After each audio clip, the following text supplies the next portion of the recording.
René Guénon, les principes du calcul infinitésimal.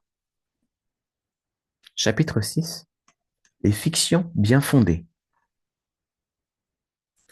La pensée que Leibniz exprime de la façon la plus constante, bien qu'il ne l'affirme pas toujours avec la même force, et que même parfois, mais exceptionnellement, il semble ne pas vouloir se prononcer catégoriquement à cet égard, c'est que, au fond, les quantités infinies et infiniment petites ne sont que des fictions. Mais, ajoute-t-il, ce sont des fictions bien fondées. Et par là, il n'entend pas simplement qu'elles sont utiles pour le calcul, ou même pour faire trouver des vérités réelles, bien qu'il lui arrive d'insister également sur cette utilité. Mais il répète constamment que ces fictions sont fondées en réalité, qu'elles ont fundamentum in re, ce qui implique évidemment quelque chose de plus qu'une valeur purement utilitaire. Et en définitive, cette valeur elle-même doit, pour lui, s'expliquer par le fondement que ces fictions ont dans la réalité.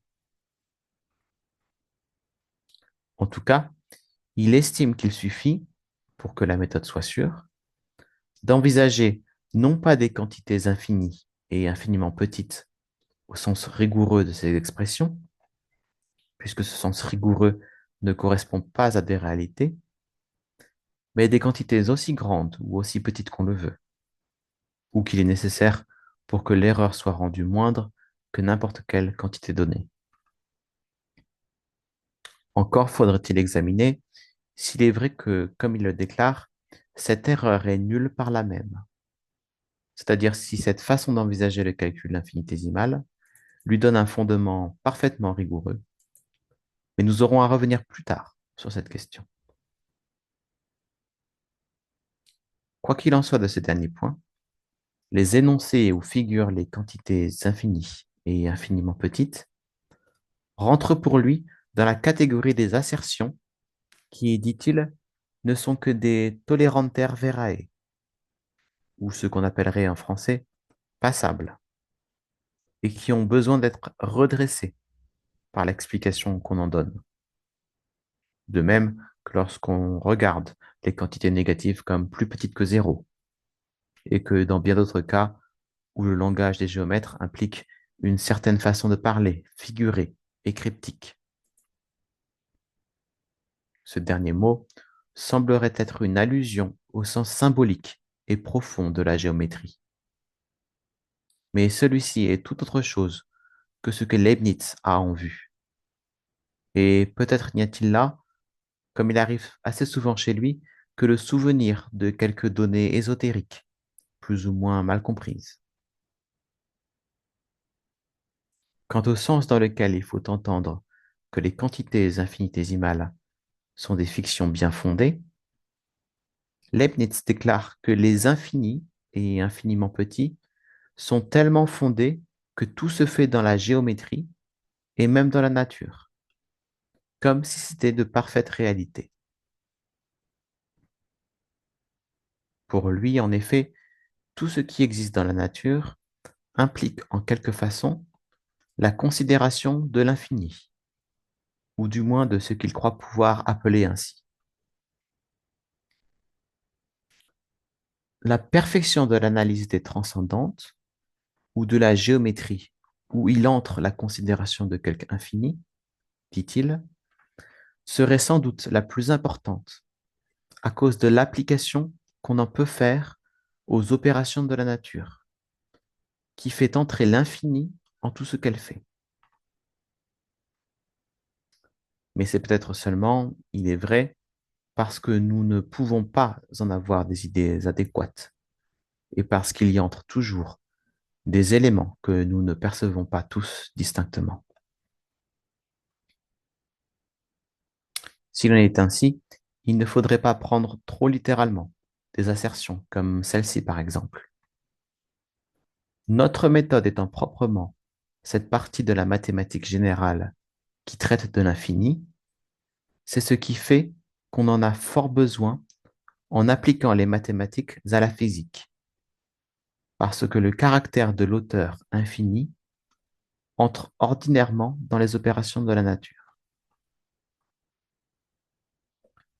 Mais si même Leibniz entend seulement par là que la complexité des choses naturelles dépasse incomparablement les bornes de notre perception distincte, il n'en reste pas moins que les quantités infinies et infiniment petites doivent avoir leur fundamentum in re.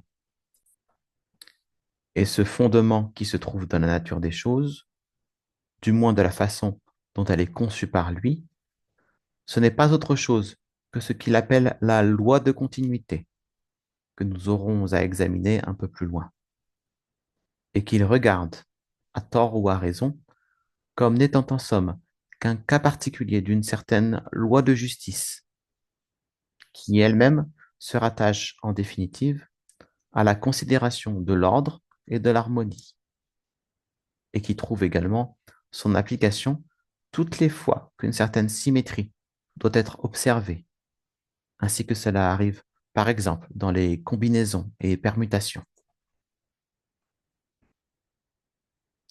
Maintenant, si les quantités infinies et infiniment petites ne sont que des fictions, et même en admettant que celles-ci soient réellement bien fondées, on peut se demander ceci. Pourquoi employer de telles expressions qui, même si elles peuvent être regardées comme toleranter verae, n'en sont pas moins incorrectes? Il y a là quelque chose qui présage déjà, pourrait-on dire, le conventionnalisme de la science actuelle, bien qu'avec cette notable différence que celui-ci ne se préoccupe plus aucunement de savoir si les fictions auxquelles il a recours sont fondées ou non, ou, suivant une autre expression de Leibniz, si elles peuvent être interprétées sano sensu, ni même si elles ont une signification quelconque. Puisqu'on peut d'ailleurs se passer de ces quantités fictives et se contenter d'envisager à leur place des quantités que l'on peut simplement rendre aussi grandes et aussi petites qu'on le veut, et qui, pour cette raison, peuvent être dites indéfiniment grandes et indéfiniment petites, il aurait sans doute mieux valu commencer par là, et éviter ainsi d'introduire des fictions qui, quel que puisse être d'ailleurs leur fundamentum in re, ne sont en somme d'aucun usage effectif, non seulement pour le calcul, mais pour la méthode infinitésimale elle-même. Les expressions d'indéfiniment grand et d'indéfiniment petit, ou ce qui revient en même, mais est peut-être encore plus précis, d'indéfiniment croissant et indéfiniment décroissant, n'ont pas seulement l'avantage d'être les seules qui soient rigoureusement intactes. Elles ont encore celui de montrer clairement que les quantités auxquelles elles s'appliquent ne peuvent être que des quantités variables et non déterminées. Comme l'a dit avec raison un mathématicien, l'infiniment petit n'est pas une quantité très petite, ayant une valeur actuelle susceptible de détermination. Son caractère est d'être éminemment variable et de pouvoir prendre une valeur moindre que toutes celles qu'on voudrait préciser. Il serait beaucoup mieux nommé indéfiniment petit. L'emploi de ces termes aurait évité bien des difficultés et bien des discussions. Et il n'y a rien d'étonnant à cela, car ce n'est pas là une simple question de mots, mais c'est le remplacement d'une idée fausse par une idée juste, d'une fiction par une réalité. Il n'aurait pas permis notamment de prendre les quantités infinitésimales pour des quantités fixes et déterminées, car le mot indéfini comporte toujours par lui-même une idée de devenir, comme nous le disions plus haut, et par conséquent de changement, ou quand il s'agit de quantité, de variation. Et si Leibniz s'en était habituellement servi, il ne se serait sans doute pas laissé entraîner si facilement à la fâcheuse comparaison du grain de sable. Au surplus, réduire infinité parva ad indefinite parva eût été en tout cas plus clair que de les réduire ad incomparabiliter parva. La précision y aurait gagné, sans que l'exactitude eût rien à y perdre. Bien au contraire. Les quantités infinitésimales sont assurément incomparables aux quantités ordinaires. Mais cela pourrait s'entendre de plus d'une façon, et on l'a effectivement entendu assez souvent, en d'autres sens que celui où il aurait fallu. Il est mieux de dire qu'elles sont inassignables, suivant une autre expression de Leibniz, car ce terme paraît bien ne pouvoir s'entendre rigoureusement que de quantités qui sont susceptibles de devenir aussi petites qu'on le veut, c'est-à-dire plus petites que toute quantité donnée, et auxquelles on ne peut, par conséquent, assigner aucune valeur déterminée, quelque petite qu'elle soit. Et c'est bien là, en effet, le sens des indéfinités parva. Malheureusement, il est à peu près impossible de savoir si, dans la pensée de Leibniz, incomparable et inassignable sont vraiment et complètement synonymes. Mais en tout cas, il est tout au moins certain qu'une quantité proprement inassignable, en raison de la possibilité de décroissance indéfinie qu'elle comporte, est par là même incomparable avec toute quantité donnée, et même, pour étendre cette idée aux différents ordres infinitésimaux, avec toute quantité par rapport à laquelle elle peut décroître indéfiniment, tandis que cette même quantité est regardée comme possédant une fixité au moins relative.